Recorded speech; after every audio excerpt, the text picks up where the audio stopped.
The envelope arrived at Bagshot Park on a Tuesday morning. No phone call before it. No warning. Just a formal letter from the Crown Estate informing Prince Edward, Duke of Edinburgh, that the home he had spent 30 years building, repairing, funding, and protecting was now under review. That review had a polite name. It had careful legal language wrapped around it. But everyone who read it understood what it actually was. A claim. A quiet, institutional reach into something the palace believed it could still take back. Edward read that letter, and then he picked up the phone and called his lawyers. What happened next is the story the palace did not want told. Because what those lawyers found, what they assembled, and what they ultimately placed on the table inside the Crown Estate offices did not just protect one man's home. It confirmed something that cut far deeper than property law. It proved that the two people who built this monarchy, who sacrificed for it, who carried it, had spent the final years of their lives making sure that one son could never be stripped of what they had given him. And the institution, forced to confront that record in black and white, had no choice but to back down. To understand why this moment matters so much, you have to go back to a man dying in a hospital bed in April 2021. Prince Philip, 99 years old, over 7 decades of service behind him. He knew the monarchy better than anyone alive. He had watched it operate from the inside across the reigns of kings and prime ministers and wars.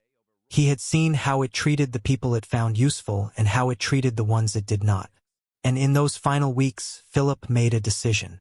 He put his name on a document, a letter of intent witnessed and recorded, tying Bagshot Park to the Edinburgh title for Edward's lifetime and beyond. Philip knew exactly why that mattered. Without it, the title alone was just a name. With it, the home and the role stayed together the way they were always meant to. He signed it because he understood that institutions have short memories when it is convenient for them to forget. But before we reach what that document ultimately meant, you have to understand what Edward actually built. Because this is not the story of a prince who was handed something and simply held on to it. This is the story of a man who took on what nobody else wanted and turned it into something worth fighting for. In 1996, Bagshot Park was not a trophy. The army chaplain who had been living there moved out and left behind a 120-room Tudor Gothic mansion sitting on 51 acres inside Windsor Great Park, worn down, outdated, and so neglected that the Crown Estate was seriously considering converting it into a hotel. That was the honest truth of what it was worth to the institution at that time. Nothing. A liability. A problem to be solved cheaply. Edward took it. In March 1998, he signed a lease. £5,000 a year. The terms were clear and they were demanding. He was responsible for the repairs. Not eventually. Not over time.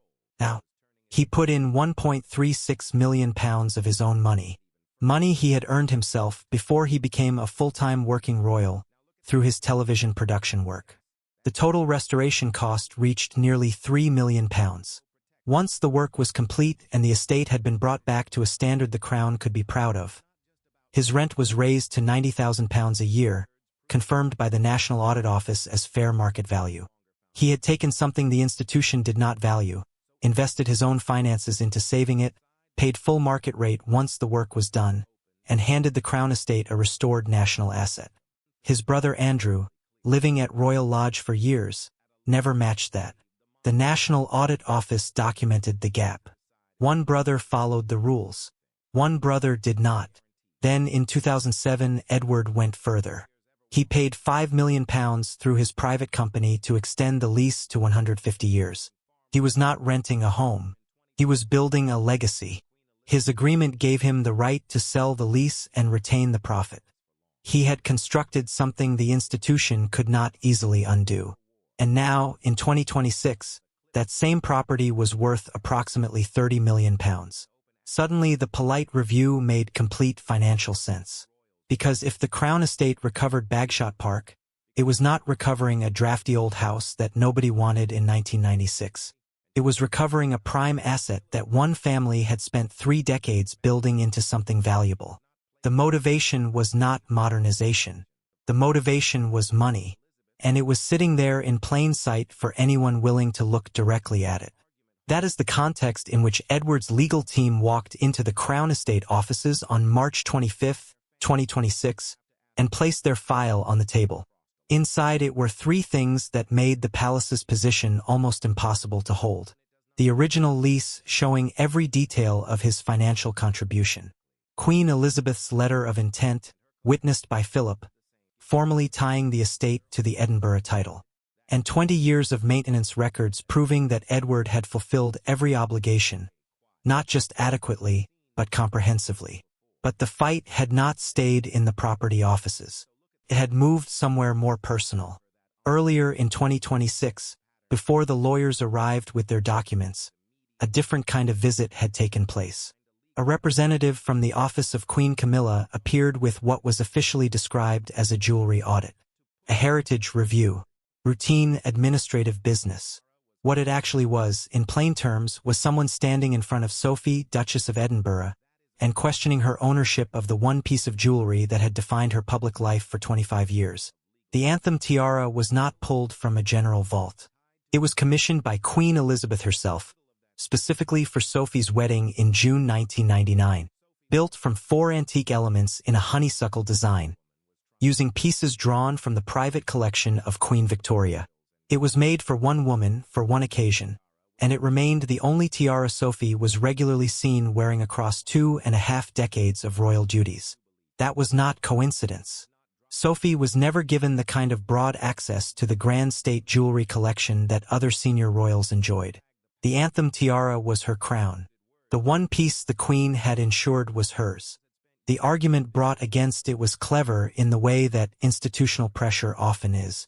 Because the tiara incorporated gold and stones from Victoria's era, it could technically be classified as crown property, meaning it would be held in the central royal vault and issued only for official occasions, with permission required each time. Sophie would no longer own the tiara she wore on her wedding day. She would have to ask. Edward's response came in the form of a single document.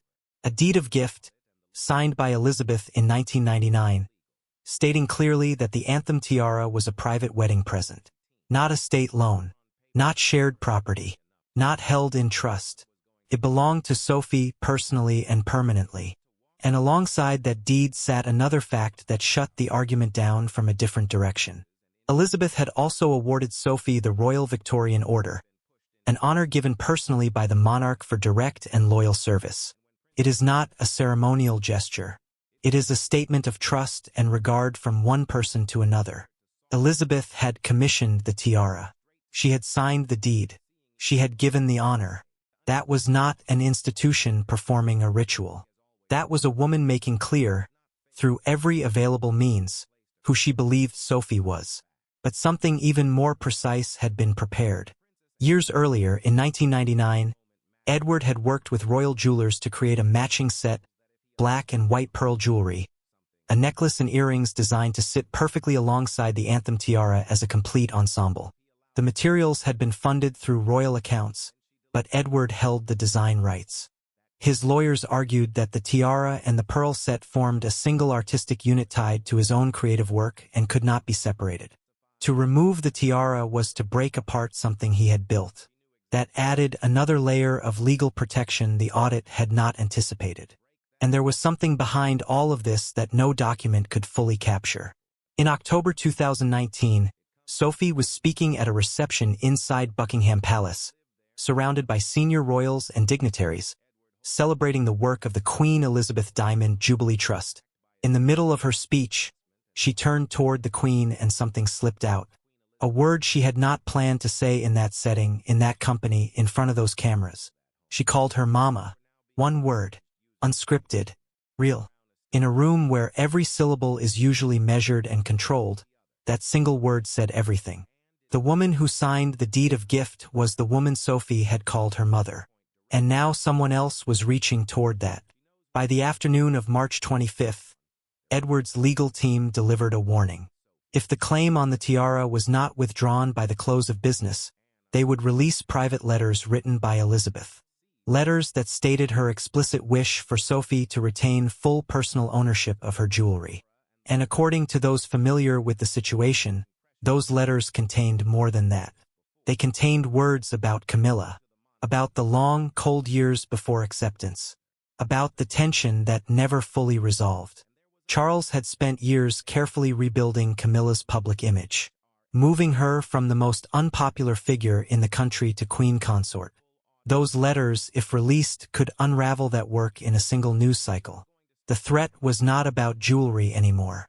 It was about legacy, about what the public remembered, about who controlled the story.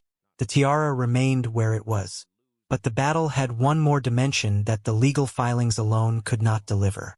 It needed someone who could walk into a room with the king himself and say what needed to be said without flinching. It needed Princess Anne. By the afternoon of March 25th, Anne was inside Buckingham Palace, sitting across from her brother. There was no small talk. She did not soften what she had come to say. She had already reviewed every document in Edward's file. She knew what he had paid, what he had signed, what the Crown Estate had accepted and confirmed. She spoke from total command of the facts. She told Charles that if he allowed private gifts from their mother to be questioned, reclassified, and reclaimed, then the word of a monarch was worthless. Then she said the line that stopped the room. She told him that if Elizabeth's signature on a lease or a deed was no longer worth the paper it was written on, then his own signature would be worth even less tomorrow. She was not making a personal attack. She was pointing at something structural. A king's authority rests entirely on the trust that what he says and signs will be honored. That trust is not his alone to create. It descends from every monarch before him. Break that chain and the whole architecture weakens. And also understood what this fight meant at a human level that went beyond legal arguments. Sophie had lost her own mother young. Elizabeth had become the closest thing she had. And herself had lost Philip in 2021 and Elizabeth in 2022. She understood what it meant when the connections were gone and only the things they left behind remained. She was not going to watch those things be taken. She had watched something like this before. She was close to Diana. She had watched how a woman who gave everything to the institution was gradually dismantled. Titles removed, support withdrawn, isolated by degrees. She had watched the machinery work against someone who could not stop it. She was not going to stay quiet and watch it happen again. Then Anne issued her own warning. If Camilla's office did not stand down, Anne would initiate a full audit of the Queen's household. Not a surface review. Everything. Expenses, staffing allocations, personal accounts tied to Camilla's office directly. She had the standing to do it and the reputation to make it credible. When Anne says she will expose something, the people around the palace know she means it. Charles was left with no good options. Back Camilla and risk breaking his own credibility by overriding documents his mother had signed. Or step back and accept that some lines cannot be moved. He had thought, for years, that as king he held final authority over everything connected to royal titles and property. His own lawyers, reviewing Edward's file, told him in writing that he did not. What Elizabeth had given was not temporary. It was a legal inheritance and it was beyond his reach. Late on the evening of March 25th, a formal note was sent from the office of the Master of the Jewel House to Sophie, Duchess of Edinburgh. It was brief, controlled, no apology inside it. The anthem tiara would remain under her exclusive private control. Around the same time, the review of Bagshot Park was quietly closed, described officially as recognition of the Edinburgh household's contribution to maintaining the estate. Nobody inside the palace misread what had actually happened. The crown had stepped back. Everything Edward held was confirmed. The title, the home, the tiara, all of it standing exactly where Elizabeth and Philip had placed it. That confirmation is now a record. It will sit in the archives long after everyone involved is gone. And when someone reads it in the future, the meaning will be unmistakable. A claim was made, failed, and the institution was required to acknowledge that failure in writing. What was lost in that moment cannot be recovered. The relationship between Charles and Edward has been altered in a way that does not heal. What the public will see are two brothers standing together at ceremonial events, composed and correct. What the family will know is that one of them had to retain lawyers to protect himself from the other. That knowledge does not disappear. It changes everything that follows. The monarchy Charles inherited is smaller than the one he waited his entire life to lead. He wanted to modernize it, streamline it, bring it under tighter central control. What he got instead was the most revealing legal dispute in recent royal history. A dispute that proved, in formal writing, that the foundation his parents laid was not his to dismantle. Philip knew this day was coming. That is why he signed his name to a document while he was dying. He was not being sentimental. He was being precise. He was making sure the institution could not quietly do to his youngest son what he had watched it do to others over 70 years of observation. The papers held. The house stands. The tiara stays. And somewhere in the archives of the royal household, there is now a formal written record confirming that when a queen puts her name on something, that name means exactly what she intended it to mean, and not even a king gets to decide otherwise. If the story changed how you see the family, drop your thoughts in the comments. And if you want more stories like this one, you already know what to do.